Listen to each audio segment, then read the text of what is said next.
아멘. 사도 바울이 로마로 가는 배를 탔습니다. 바울은 사실 영적으로 감지했죠. 로마로 가는 길이 순탄치 않겠다. 가고 싶지 않았어요. 그렇지만은 죄수의 신분이기 때문에 어쩔 수가 없어요. 틀림없이 문제가 생길 것이다. 아니나 다를까 유라굴라 태풍을 만나요. 배가 파손돼서 14일 동안 표류합니다. 먹지도 못하고 자지도 못하면서 다 죽을 것 같은 그런 위기를 겪었어요. 그런 위기 가운데서 사도 바울이 그 위기를 극복하고 정말 하나님이 함께 하시는 놀라운 역사를 경험하게 되는 그 내용이 사도행전 27장에 기록되어 있습니다. 우리는 코로나라고 하는 전혀 생각해보지도 못했던 눈에도 보이지 않는 이 바이러스 때문에 전 세계가 두려움에 휩쓸려 있습니다. 이 두려움 가운데 가장 큰 위기는 신앙적인 위기를 겪고 있는 것입니다. 우리 기독교인들에게 있어서 생명과 같은 이 예배를 제대로 드리지 못하도록 이렇게 엄청난 신앙적 위기를 겪고 있습니다. 여러분 생각해 보십시오. 이렇게 큰 성전에 몇십 명만 모여라 말이 되겠습니까? 교회만큼 어떤 면에서는 가장 안전한 곳이 없어요. 믿습니까? 방역수칙을 지키고 마스크 쓰고 이렇게 거리 두기까지 하면서 모였는데 뭐가 문제겠습니까? 몇 명만 모여라가 말이 될 수가 없는 거예요. 그러나 얼마나들 순종을 잘하는지 모릅니다. 10,000명 모이는 교회도 몇십 명만 모이라니까 몇십 명만 모이고 너무 순종들을 잘해요. 그런데요 여러분, 예배 못 드리는 것 때문에 눈물을 흘리고 안타까워하면서 나는 예배 드려야 되겠다, 그렇게 목숨을 걸고 예배를 드리는 성도들이 불같이 일어나야 되는 것입니다. 그것이 생명이거든요. 우리 예배 못 드리면 못 살아요. 여러분, 예수의 생명을 가진 사람이 예배를 못 드리는 것보다 더 안타까운 것이 어디 있겠습니까? 아무리 좋은 환경, 좋은 여건 속에 살아도 당신 예배 드리지 마 그러면 그거 못 사는 거예요. 차라리 감옥에 들어가서라도 예배만 드릴 수 있다면, 자유스럽게 예배만 드릴 수 있다면 그것이 사는 길 아니냐 이거예요. 어찌 예배를 못 드리는 것을 그냥 아무렇지도 않게 생각한다면 그거는 참된 믿음의 성도의 모습이 될 수가 없는 거죠. 참된 교회의 모습이 될 수 없는 거죠. 예배가 생명입니다. 신령과 진정으로 예배 드리는 자를 찾으시느니라. 주님은 신령과 진정으로 예배 드리는 자를 찾고 계세요. 성경을 보십시오. 예배 잘 드리는 사람들이 주님과 동행하고 우리 주님께서 함께 하셔서 놀라운 역사를 일으켜 주셨던 것입니다. 예배 못 드리는 순간부터 영적으로 죽어가는 겁니다. 영적으로 죽어가는 것도 모르고 죽어가는 사람들이 너무 많이 있는 것입니다.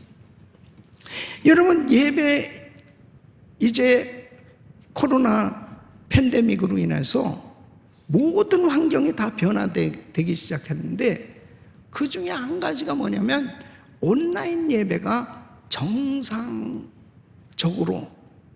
되었다는 거죠. 정상이 되었다는 거죠. 이게 뭔 말이냐면은 과거에는 온라인 예배는 인정을 안 했어요.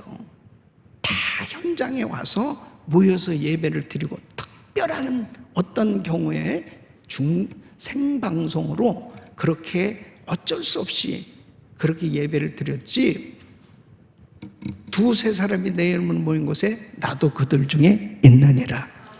모이기를 힘쓰라. 그래서 다 모여서 정말 하나님 앞에 예배 드리는 것을 생명과 같이 여겼습니다. 그런데 이렇게 코로나 팬데믹으로 인해서 현장 예배를 드리지 못하는 상황이 벌어지니까 온라인으로 예배를 드리게 되었습니다. 이 온라인으로 예배 드리게 되는 것도 너무너무 감사한 거예요. 왜 그러냐? 온라인으로도 예배를 못 드리게 되었다면 어떻게 되겠습니까? 너무너무 안타까워요. 근데 하나님께서 그래도 온라인을 사용하서라도 예배 드릴 수 있도록 이렇게 인도해 주셨는데, 중요한 사실은 이제 하이브리드 방식으로 현장 예배와 온라인 예배를 병행하면서 같이 예배 드리는 것이 이제 일상화가 되기 시작했습니다. 거의 이제 2년 가까이 이렇게 예배를 드리다 보니까 실제로는 신령과 진정으로 예배가 잘 되지 않는 거예요. 여러분은 다 경험하셨을 거예요. 정말 온라인으로 예배 드리는 성도들 정말 예배가 제대로 됩니까? 제가 이번에 처음으로 시애틀에서 열리는 총회에 참석해서 교회를 떠나봤어요. 떠나서 우리는 매일 새벽 예배를 생방송하고 있는데 온라인으로 예배를 드려봤어요. 참 찬양이 집중이 안 돼. 찬양이 말씀은 좀 집중해서 들을 수 있겠는데 찬양이 참 그렇게 잘 안 되더라고. 예. 그리고 말씀도 집중해서 듣다가 어느 순간에 참 계속해서 집중하는 것이 쉽지가 않더라고요. 예. 그 1시간을 예배를 드리는데 정말 마음을 다하고 뜻을 다해서 하나님을 온전히 경배하면서 제대로 예배를 올려드려야 되는데 이것이 제대로 안 되더라는 얘기예요. 그런데 이것을 그냥 자연히 예배 드린 것으로 그냥 온라인을 켜고 한번 본 것이 예배 드린 것으로 그건 예배를 본 거죠. 예배는 하는 것입니다. 예배는 드리는 것입니다. 그러니까 온라인으로 예배 드리는 성도들은요, 현장에서 예배 드리는 성도보다 더 많은 에너지를 쏟지 않으면 안 됩니다. 정말 모든 것 다 차단시키고요, 집중하지 않으면 안 돼요. 그 다음에 현장에서 지금 한국 같은 경우는 이렇게 현장에 모이는 것을 거의 통제를 받고 제한을 받으니까 못 나오잖아요. 그러니까는 도대체 이 성도들이 어떻게 되느냐? 이제 현장 예배가 제대로 회복되지 못한다. 이것이 엄청난 신앙적 위기입니다. 현장 예배가 회복이 안 되는 겁니다. 자, 그럼 미국의 경우를 보세요. 저희도 맨 처음에 온라인으로 처음으로 예배를 이렇게 한번 드려봤죠. 작년 3월 16일부터 비상사태가 선포됐습니다. 그래서 저도 카메라만 쳐다보면서 2,500석 성전이 텅 빈 가운데 진짜 한심하더라고. 그냥 성도들도 나오지 못하고 찬양팀도 딱 한두 사람만 세워놓고 그렇게 온라인으로 처음에 시작을 했습니다. 예. 그렇게 예배를 처음으로 시작했는데 미국에서는 목사들이 일어났습니다. 주정부를 향해서 주정부에서 절대 찬양도 하지 말고 모이지도 못하게 맨 처음에 행정명령이 왔어요. 그때 미국의 수정헌법 제1조 1항에는 종교의 자유가 있습니다. 신앙의 자유가 있습니다. 이건 신앙의 자유를 침해하는 것이다 해가지고 몇몇 교회가 고소를 했습니다. 주정부를. 그랬는데 참 미국이 아직은 그래도 참 살아있는 게 연방 대법원에서 6대 3으로 교회 현장 예배를 제한시키는 것은 종교의 자유를 위배하는 것이다, 위법이다, 이렇게 판결이 났어요. 그래가지고 그 고소했던 교회는요 40만 불 보상을 받고, 그 다음에 변호사비 80만 불도 주정부에서 지불하도록 판결이 났어요. 그럴 줄 알았으면 우리 교회가 먼저 고소를 하는 건데, 그 교회가 먼저 고소를 하는 바람에 그냥 이건 박수를 쳐줘야 돼요.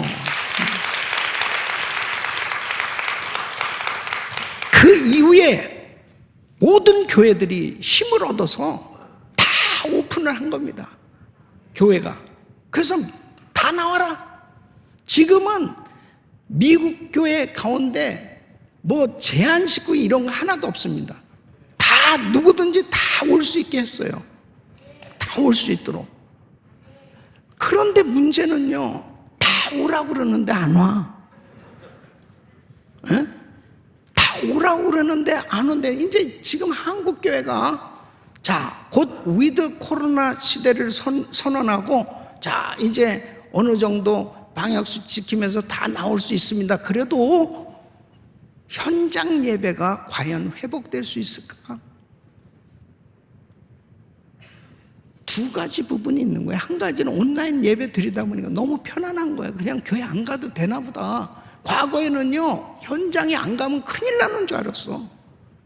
다리 몽댕이가 부지러지든지 무슨 그래가지고 복을 받겠느냐, 막 그냥 기를 쓰고 성수주의를 해야 되고, 막 기를 쓰고 막 이런 부흥회가 있으면 그냥 그렇게 참석하고 그랬는데, 지금은 다 영적인 기력들이 떨어졌습니다.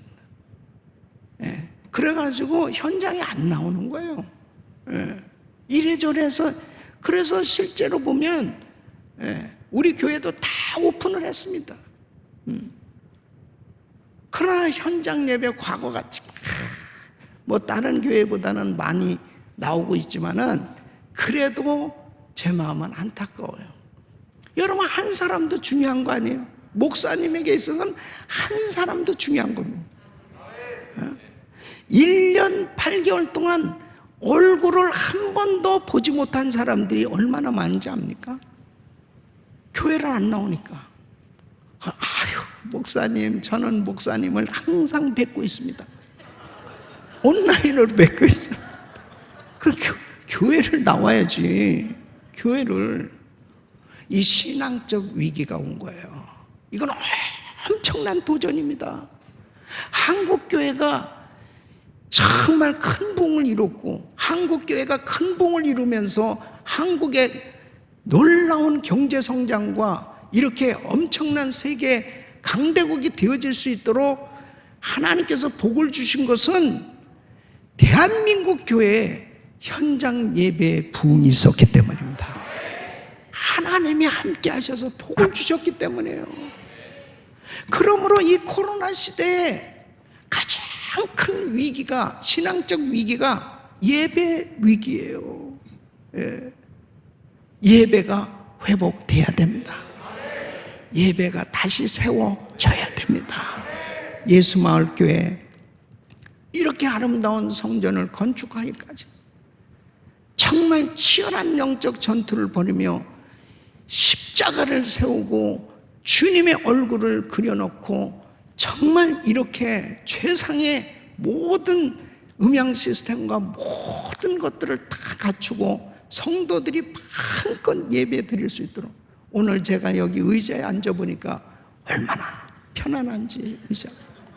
세상에 이렇게 좋은 예배당을 만들어 놨는데 여기에 성령의 역사가 일어나야 되지 않겠습니까? 성도들이 막 구름대같이 몰려와야 되지 않겠습니까? 막 살려고, 나 살기 위해서 가요. 나 살기 위해서 가야 돼요. 예수마을교회 나 살기 위해서 가요. 하나님 만나기 위해서 가요. 그렇게 몰려오는 역사가 일어나야 이 지역이 다시 살아납니다. 그리고 대한민국이 다시 살아납니다. 저는 이 코로나 팬데믹이 시작되면서 처음으로 이제 해외 집회를 예수마을교회에서 하게 된 것, 저는 우연한 것이 아니고 하나님께서 세우신 줄 믿으시기 바랍니다. 저는 예수마을교회뿐 아니라 대한민국 교회를 위해서 하나님께서 보내셨다고 저는 생각하고 이번 집회를 하게 될 것이에요. 그래서 이번 집회를 통해서 대한민국 교회가 다시 한번 이 신앙적 위기를 극복하고 예배가 다시 세워질 수 있기를 예수 이름으로 축원합니다. 축원합니다. 축원합니다. 그래야 대한민국을 다시 바로 세울 수 있어요. 그래야 대한민국이 바로 세워지는 그때 하나님은 우리 민족을 통해서 세계 선교를 감당하도록 하나님께서 전 세계에 영향력을 끼치는 제사장 민족으로 사용해 주실 줄로 믿습니다. 과거에는 포스트 코로나 그랬어요. 그건 뭐냐면 이제 코로나가 끝난 후를 보자. 포스트 코로나 시대는 어떻게 우리 교회가, 우리 선교가 되어질 것이냐, 사역이 되어질 것이냐, 이런 것들을 많이 의논하고 준비를 했어요. 근데 코로나가 안 끝나는 거예요. 예? 그래서 이제는 위드 코로나 시대를 준비하고 있는 것입니다. 근데 여러분, 이 위드 코로나라고 하는 것은, 코로나와 함께라는 것은 되게 기분 나빠요. 예? 위드 코로나가 아니고 위드 지저스, 윈 코로나가 될 수 있기를 바랍니다. 정말 우리는 이제 더 이상 바이러스에 지는 약한 신자가 아니고 예수님과 함께 너희가 세상에서 환난을 당하나 담대하라. 내가 세상을 이겼노라. 예수님과 함께 이 바이러스 시대를 이기고 위드 코로나를 이기고 윈 코로나 시대로 하나님 앞에 승리할 수 있기를 예수 이름으로 축원합니다.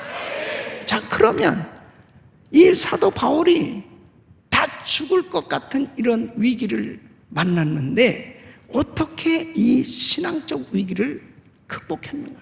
어떻게 이 위기를 극복했는가? 오늘 이 말씀을 통해서 정말 이 위드 코로나 시대에 이렇게 힘들고 어려운 환경 가운데 특별히 예배를 제대로 드리지 못하는 신앙적 위기를 만난 우리들에게 하나님께서 들려주시는 메시지, 어떻게 이 위드 코로나 시대의 신앙적 위기 극복할 수 있나? 극복할 수 있다. 극복할 수 있다. 오늘 이 말씀 잘 들으시고 확실한 윈 코로나로 정말 이 신앙적 위기를 극복하고 승리하시길 예수 이름으로 축원합니다. 첫째는 바로 하나님의 음성에 민감한 성도가 되어야 된다. 하나님의 음성에 민감한 성도가 된다. 자, 보세요. 사도 바울은 이 죽을 것 같은 이런 위기 속에서 주의 음성을 들은 거예요. 요한계시록 2장 3장에 보면은 귀 있는 자는 성령이 교회들에게 하신 말씀을 들을지어다. 지금도 성령님께서 말씀하고 계시거든요. 하나님의 말씀을 통해서 이렇게 설교 말씀을 통해서 죄 종행을 통해서 하나님께서 말씀하신 때가 있습니다. 그 말씀을 잘 들으셔야 돼. 성령님의 음성을 들을 수 있기를 바랍니다. 사도행전 27장 22절 보면 이렇게 다 죽을 것 같은, 자, 배가 이제 파손돼가지고 계속 14일 동안 표류하고 있는 거예요. 근데 바울이 딱 일어나더니 그러는 거예요. 내가 너희를 권하노니 이제는 안심하라. 너희 중 아무도 생명에는 아무런 손상이 없겠고 오직 배뿐이라. 25절에도 보면 여러분이요 안심하라. 나는 내게 말씀하신 그대로 되리라고 하나님을 믿노라. 아니 다 죽을 것 같은데 지금 초죽음 상태입니다. 그런데 어떻게 이렇게 담대하게 일어나서 여러분 안심하시오. 걱정하지 마세요. 배만 손상될 뿐이지 생명에는 아무 손상이 없습니다. 한 사람도 안 죽어요. 그러면서 자신 있게 이렇게 외칠 수 있냐? 하나님의 음성을 들은 거예요.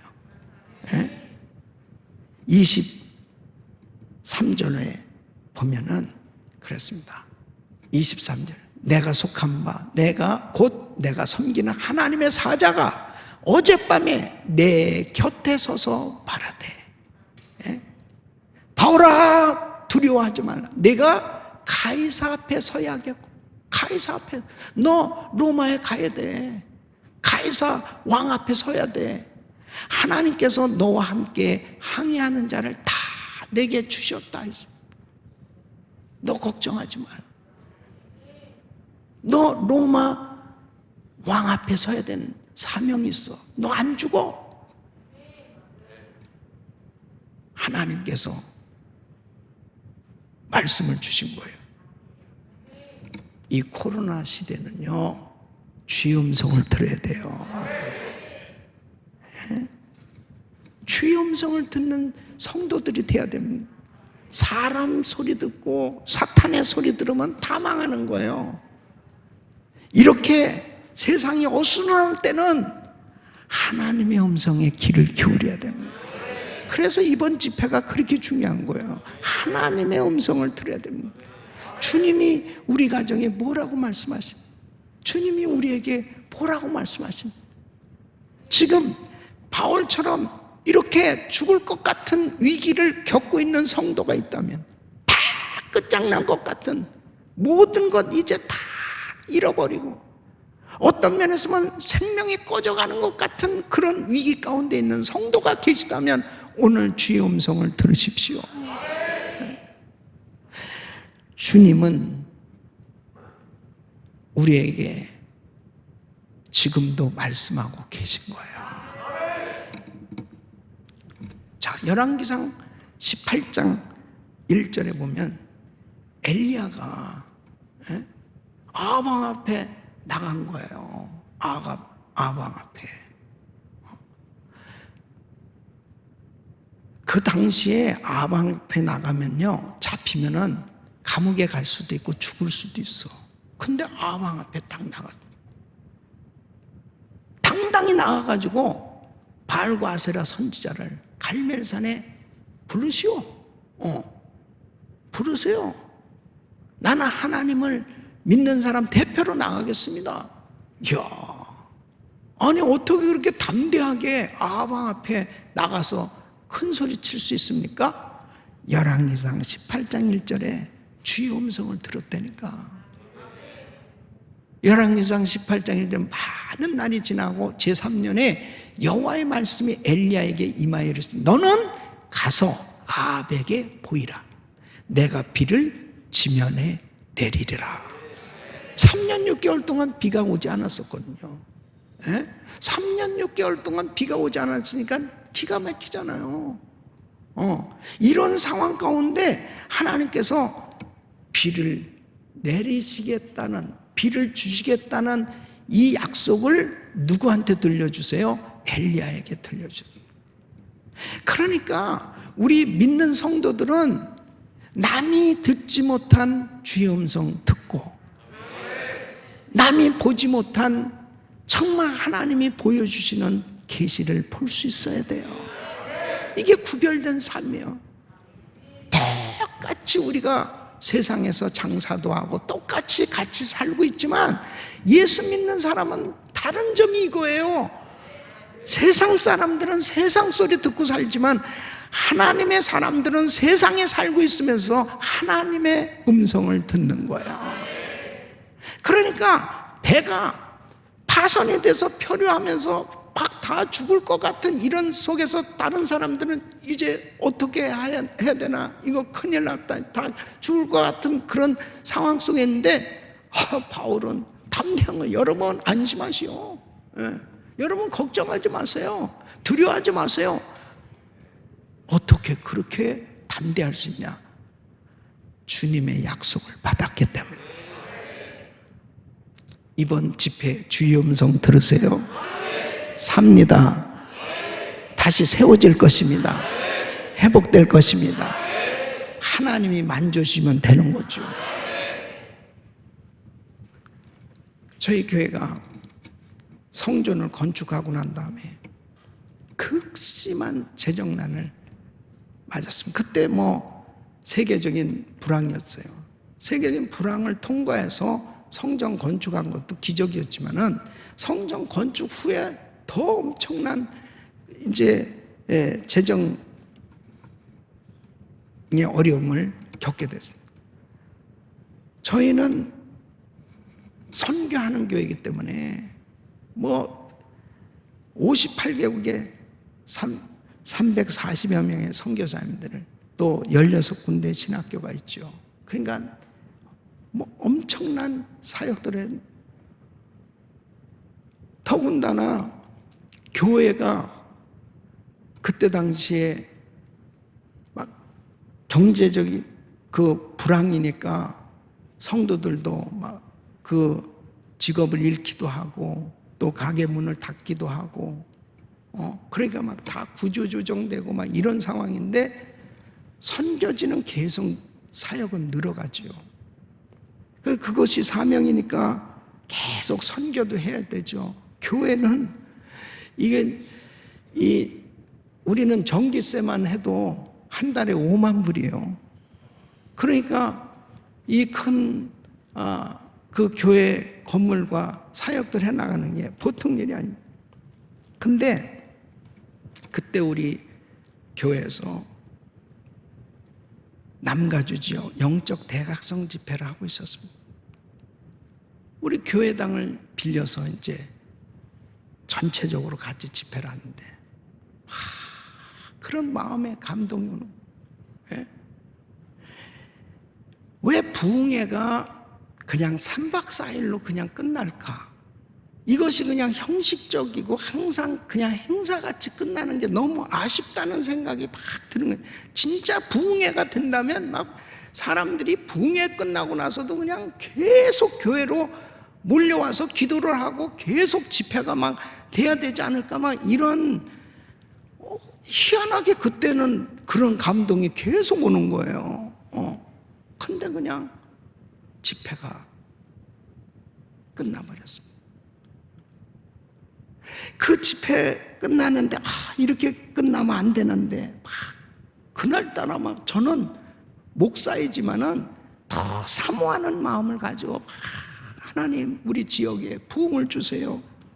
저렇게 귀한 목사님 오셔서 집회를 하는데 정말 집회 성령님 역사해 주세요.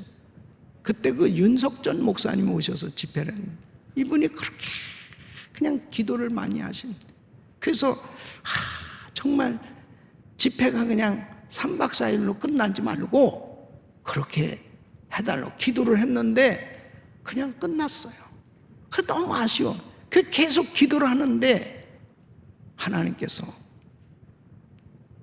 100일간 계속해서 매일 집회를, 부흥회를 해야 될 것 다 감동을 주십니다. 그럼 누가 강사를 해야 되겠습니까? 네가 해라. 그래가지고 매일 밤 부흥회를 한 거예요.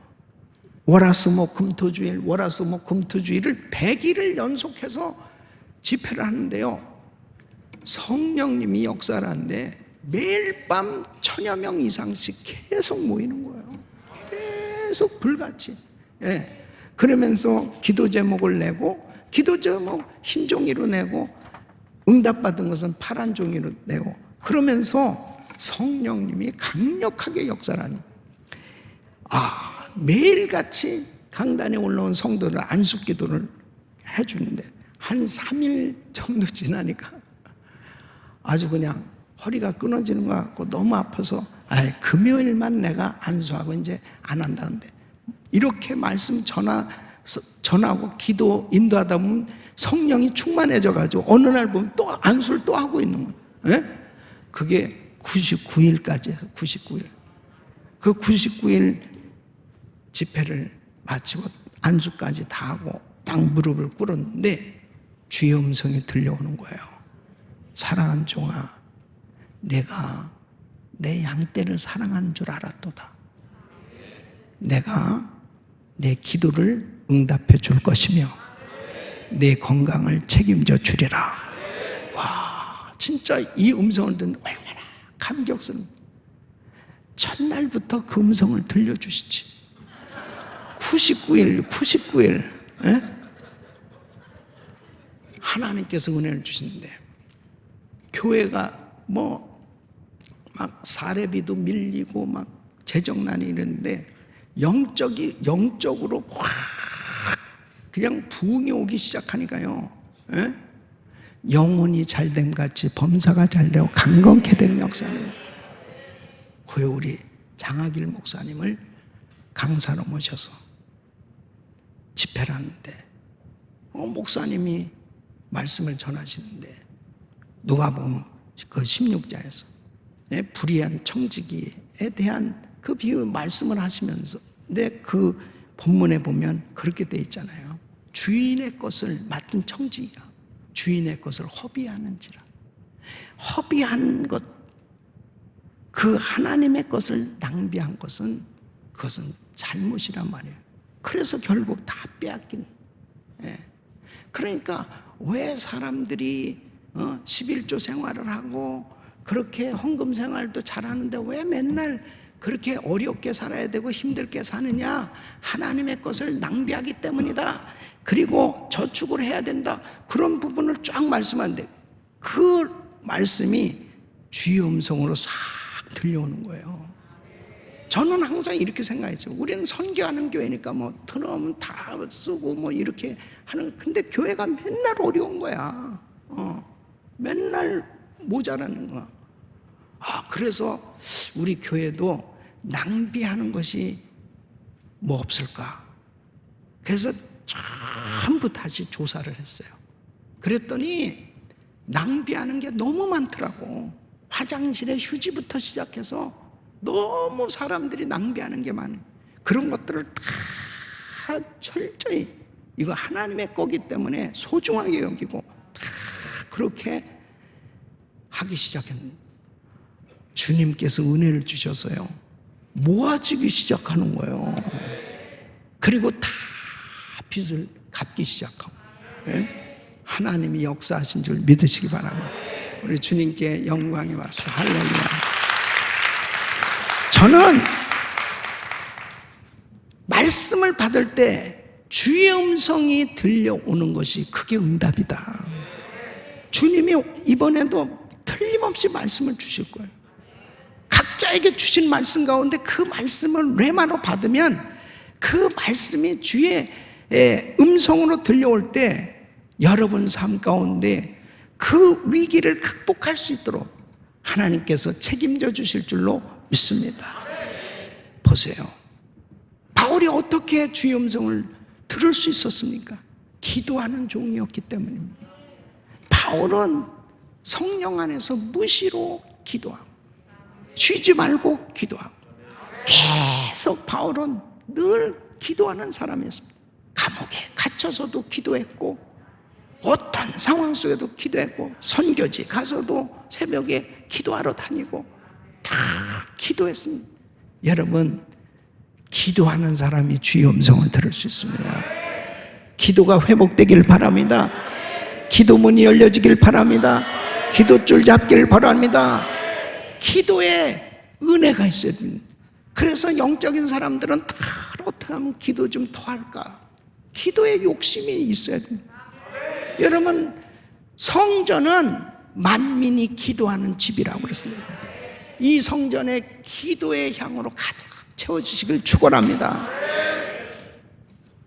사도 바울은 말씀에 붙들린 종이었습니다. 바울은 항상 주와 및 은혜의 말씀께 부탁합니다. 하나님의 말씀에 다 붙들려. 두란노 서원에서도 계속 말씀을 강론하고, 얼마나 이 하나님의 말씀에 붙들려 사는 집은, 여러분 주의 음성을 들으려면 하나님의 말씀을 알아야 됩니다. 성령님이 말씀을 통해서 역사하십니다. 그래서 그 말씀을 창세기부터 요한계시록까지 계속 읽으면서 매일같이 말씀을 큐티하면서 그 말씀 속에서 주의 음성을 들으려고 할 때 하나님이 역사하신 줄 믿습니다. 사도 바울은 성령 충만한 중이었습니다.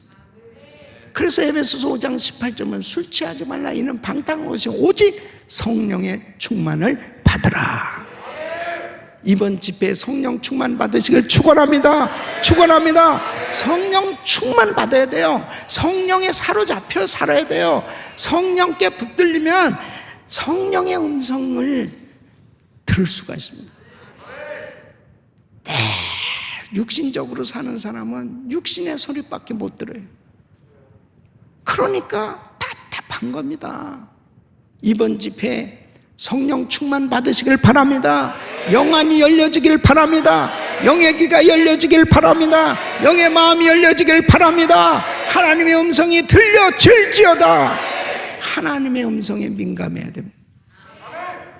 이 코로나 시대를 극복하려면 주님이 지금 이 시대에 무슨 말씀을 하고 계십니까?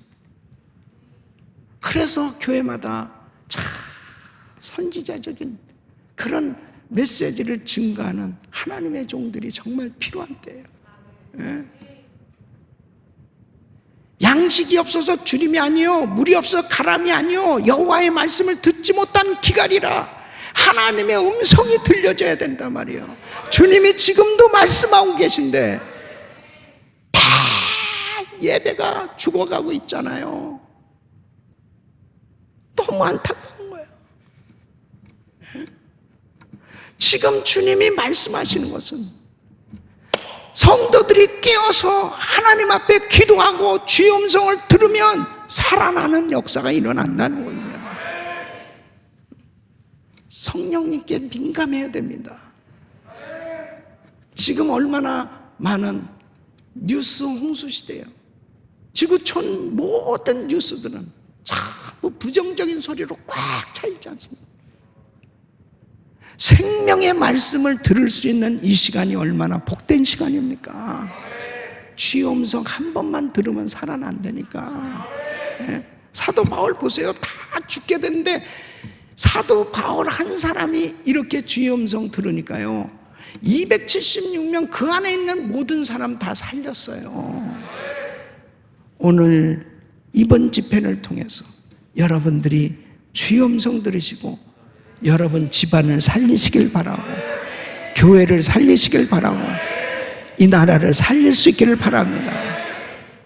두 번째는 주님을 신뢰하고 마음의 평안을 가진 성도가 되어야 합니다. 자 보세요. 바울은 이 죽을 위기 가운데서 마음의 평안함을 얻었습니다. 여러분, 우리 하나님은 평강 주시기를 원하십니다. 다 평안할지어다, 평안할지어다. 우리 주님은 부활하시고 나서도 평안할지어다, 평안할지어다.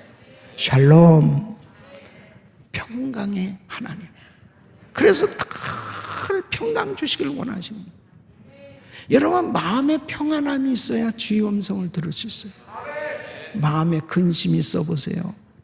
마음이 불안해 보세요. 마음에 두려움이 있어 보세요. 주의 음성이 안 들려옵니다. 세상적인 것으로 마음이 산산조각 나서 마음에 갈라진, 그래서 마음의 분열이 정신분열로 오는 거예요. 그래서 이것도 못하고 저것도 못하고 안절부절하면서 계속해서 이 마음의 불안과 근심은 결국은 질병을 가져오게 하고 사탄 마귀가 하는 겁니다. 여러분, 마음의 근심과 불안은 그것은 감정이 아닙니다. 사탄이 가져다주는 영이에요. 그래서 두려움은 쫓아버려야 되는 것입니다. 마음의 근심은 쫓아버려야 되는 거야. 예? 그래서 디모데후서 1장 7절 말씀, 디모데후서 1장 7절에 보면 하나님이 우리에게 주신 것은, 우리 같이 읽겠습니다. 시작. 하나님이 우리에게 주신 것은 두려워하는 마음이 아니요 오직 능력과 사랑과 절제하는 마음이다. 아멘. 여러분, 두려워하는 마음은 하나님이 주신 게 아니라니까요.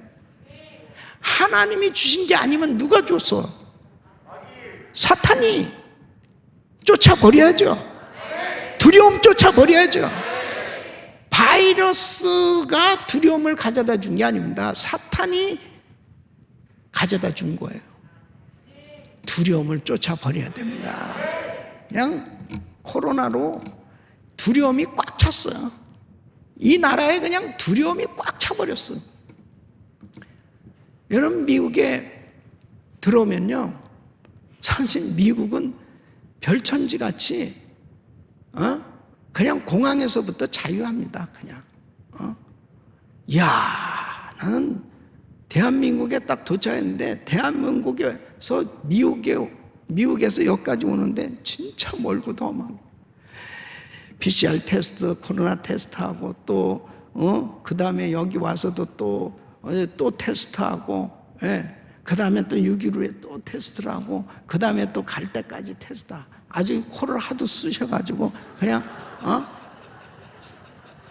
한국에 사는 사람도 아주 그냥 돼지코가 되겠어요. 돼지코가 하도 그러니까 정말 답답합니다. 사람들이 막 두려워가지고 막 그냥 어떻게 할지를 모르는 거예요. 두려움은 사단이 가져다 준 영이에요. 쫓아버리시길 바랍니다. 쫓아버리세요. 앞으로 별의별 것이 다 나올 수 있어요. 변이 바이러스로 막 별의별 것이 다 나와요. 그런데 걱정하지 마세요. 생명은 주의 손에 달려 있습니다. 하나님이 책임져 주시는 거예요. 그러니까 주님을 얼마만큼 신뢰하느냐, 그만큼 마음의 평안함을 얻을 수 있는 거예요. 주님을 신뢰하는 마음. 여러분, 주님을 믿습니까? 정말 주님을 신뢰하세요? 주님을 신뢰한 성도들이 이렇게 나온 거죠. 주님께서 주시는 마음의 평안함이 있어야 됩니다. 그래서 잠언 4장 23절 보면, 무릇 지킬 만한 것보다 더욱 내 마음을 지키라. 생명의 근원이 이에서 나면해라. 여러분, 마음의 평안함이 있기를 바랍니다. 평화로다. 항상 평안해야 됩니다. 저는 제가 마음의 평안을 유지하려고 노력합니다. 별의별 일이 얼마나 많아요. 교회는요, 진짜 바람 잘 날 없습니다. 얼마나 별의별 일이 많아요. 제가 여기다가 다 얘기 못해. 별의별 일이 다 있습니다. 꼭 마치 그 옛날에 이런 게임 있잖아요. 여기 딱 때리면 여기 딱 올라오고, 여기 딱 때리면 여기 딱 올라오고, 요 문제 해결해 놓으면 요것도 해결해 놓으면 요게 또 올라오네. 요거 꼭 그 게임 생각이 나는 거 있지.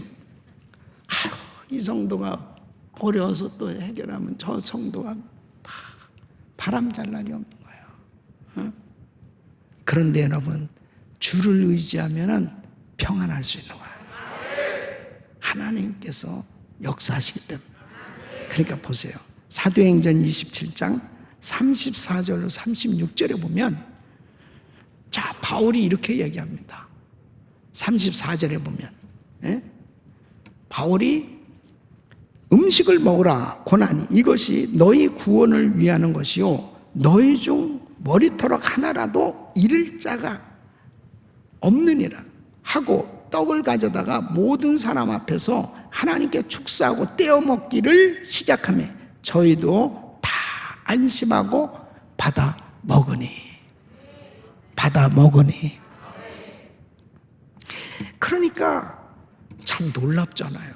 지금 14일 동안 배가 표류하면서 먹지도 못하고 자지도 못하고 사람들이 다 초죽음 상태예요. 그런데 바울이, 자, 여러분들이요, 안심하고 이제 음식을 드세요. 그러면서 음식을 가지고, 떡을 가지고 기도를 하는 거예요. 축복 기도를 하는 거예요. 감사 기도를 하고 나눠주니까 사람들이 다 안심하고 받아 먹는 거예요. 성도는 마음에 평안함이 있어야 돼요. 하나님을 의지하고 하나님 앞에 마음의 평안을 가진 엄마가 있고 아빠가 있는 그 집안은 평안해. 근데 엄마 아빠가 맨날 불안하잖아요. 그러면 그 자녀들이 늘 불안한 거예요. 예? 교회도 마찬가지입니다. 교회도 목사님이 불안해하면은 성도들이 다 불안해요. 자, 우리 장 목사님 정말 엄청난 이 영적 전투를 벌이면서도 믿음으로 성도들에게 믿음의 메시지를 증가하니까 이 교회가 이렇게 평안할 수 있는 거야. 예? 목사님 눈 수술을 하시고 막 그렇게 어려운 가운데서도 하나님을 신뢰하고 주님을 의지하는 그 마음. 목사님이 한 번도 제가 통화하고 만나보면 늘 이 마음이 평안하신 거예요. 주님을 의지하기 때문에. 여러분 그렇게 말할 수 없는 그런 거짓말로 목사님을 음해하고 그렇게 공격을 하고 그런 일 당하면요, 웬만한 사람은 정말 견디기가 어렵습니다. 너무 속상해가지고 주님을 의지하는 그 믿음만큼 평안할 수 있다는 거예요.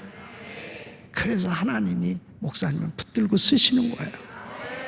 이런 교회는 복받은 교회인 걸 믿으시고 결국 하나님께서 책임져 주신 줄로 믿습니다. 하나님이 역사해 주신 거예요.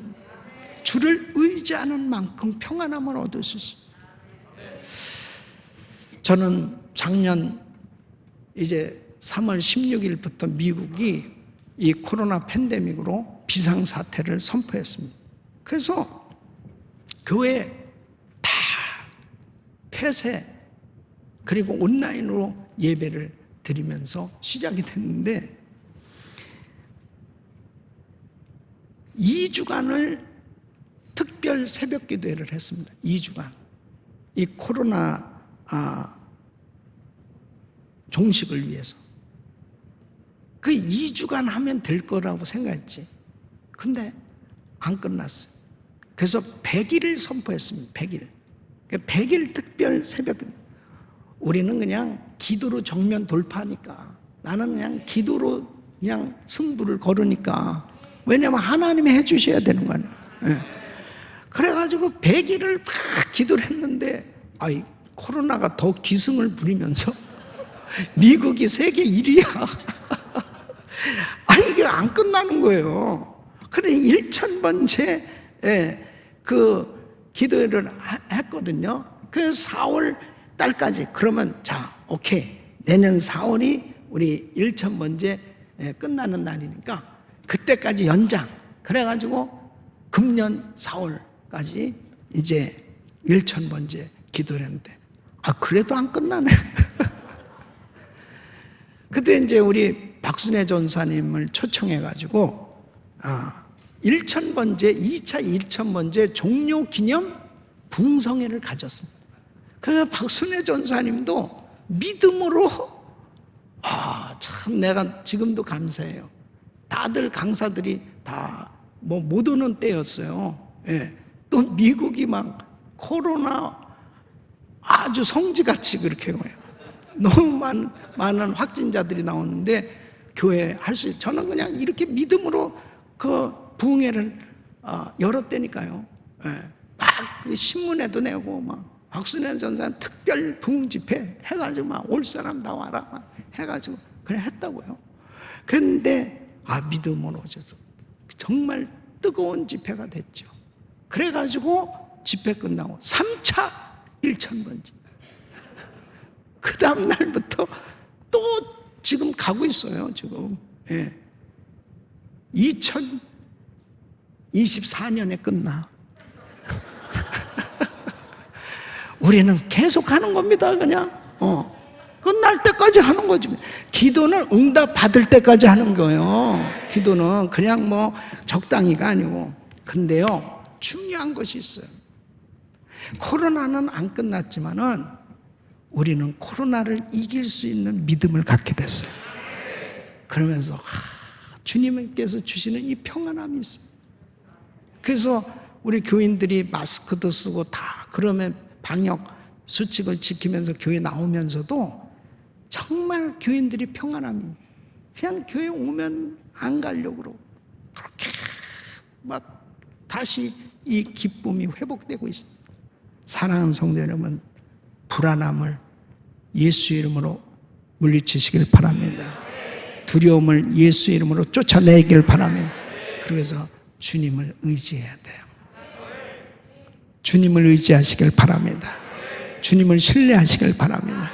주님이 여러분을 책임져 주신다니까, 여러분을 만져 주신다니까, 여러분 기도 응답해 주신다니까. 그래서 이 예수마을교회가 계속 이렇게 집회하고 끊임없이 기도하고 계속 하나님을 의지해 나갈 때 여러분에게 놀라운 평강을 주실 줄 믿습니다.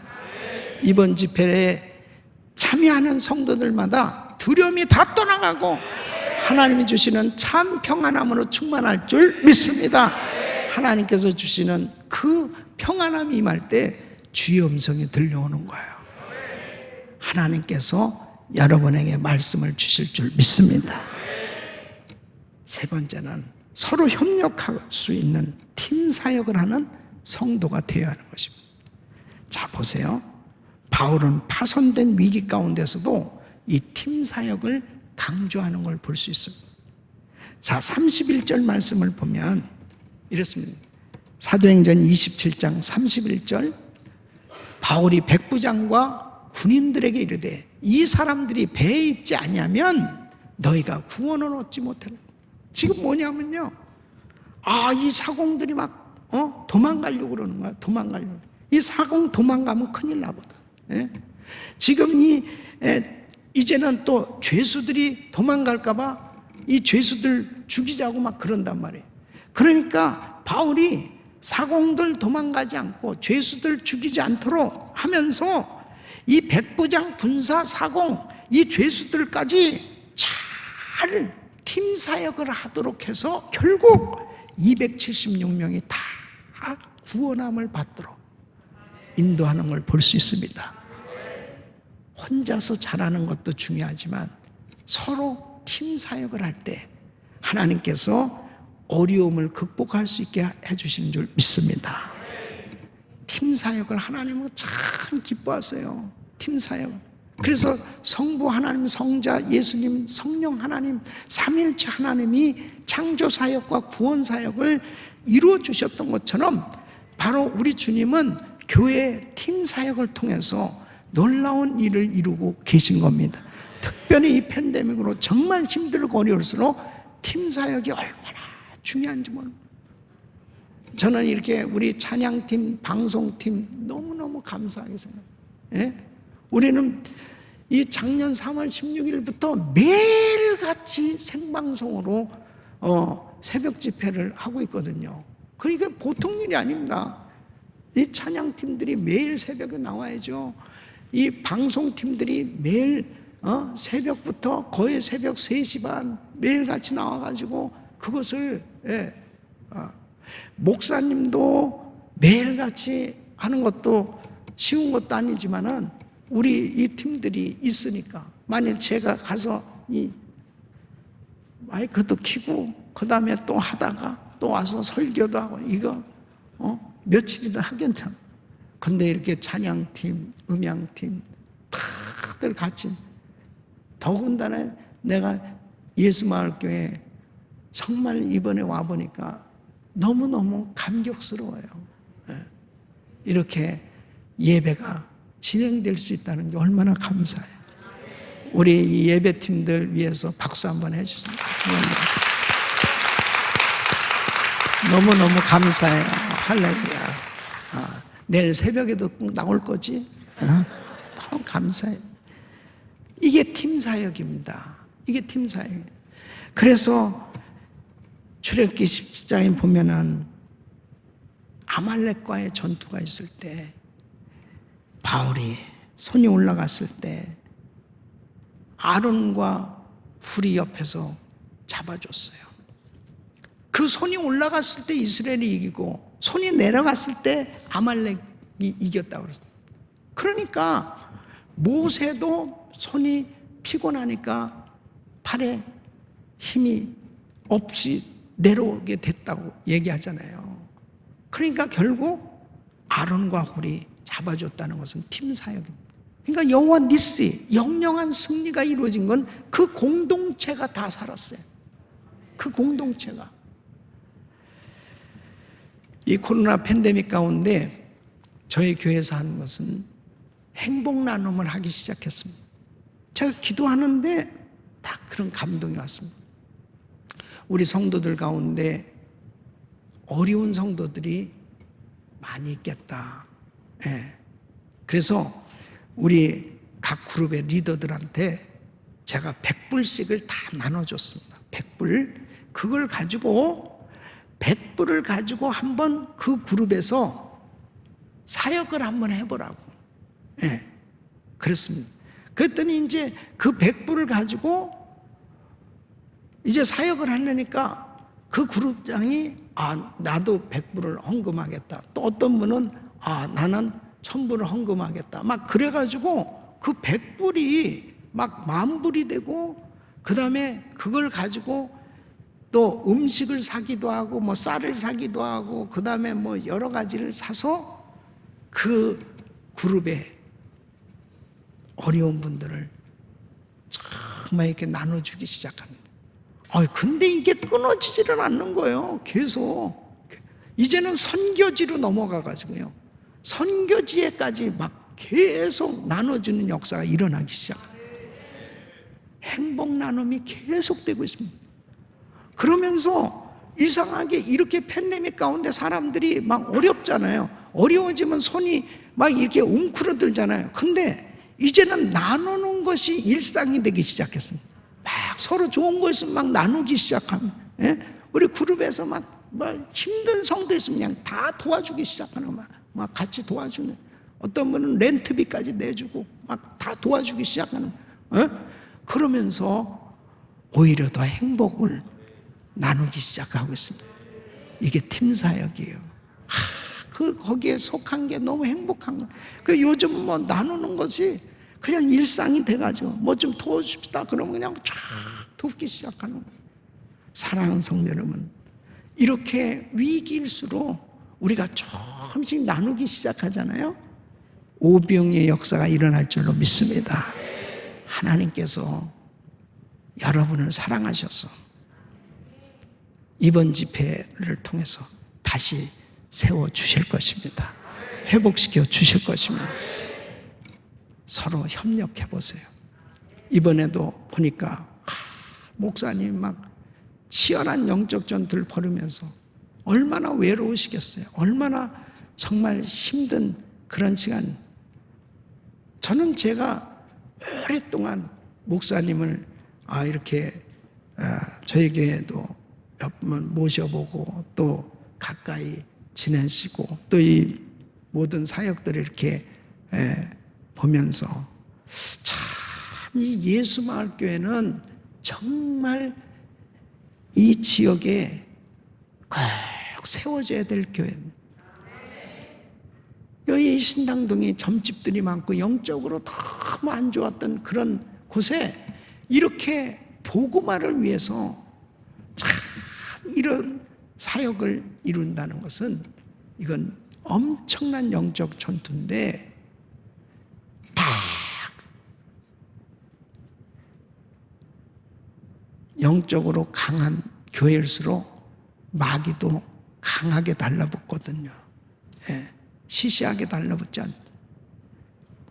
그런데 보니까 참 예수마을교회 성도들이 너무 귀한 거예요. 목사님의 팔을 탁 올려주고 있더라고. 그러니까 여호와 니스의 역사가 일어나는 거예요. 할렐루야. 하나님께 감사합니다. 하나님께 감사합니다. 여러분 승리한 줄로 믿습니다. 승리한 줄로 믿습니다. 바로 서로 협력할 수 있는 팀 사역을 할 때 바로 그 공동체는 사는 겁니다. 그러니까 이 예수마을교회 예수마을교회가 살면 이 지역이 사는 거고 결국 이 나라가 사는 것입니다. 사랑하는 성도 여러분, 위드 코로나 시대 신앙적 위기 극복할 수 있습니다. 승리할 수 있습니다. 따랐습니다. 윈 코로나 위드 지저스. 예수님과 함께하면 우리는 코로나 극복하고 승리하는 줄로 믿습니다. 항상 하나님의 음성에 민감하고 주님을 철저히 신뢰하고 하나님 주시는 평안한 가운데 서로 협력하는 팀 사역을 이룰 때 형제가 연합하여 동거하며 어찌 그리 선하고 아름다워 하나님의 위대한 역사가 일어나게 되는 줄로 믿습니다. 기도하겠습니다.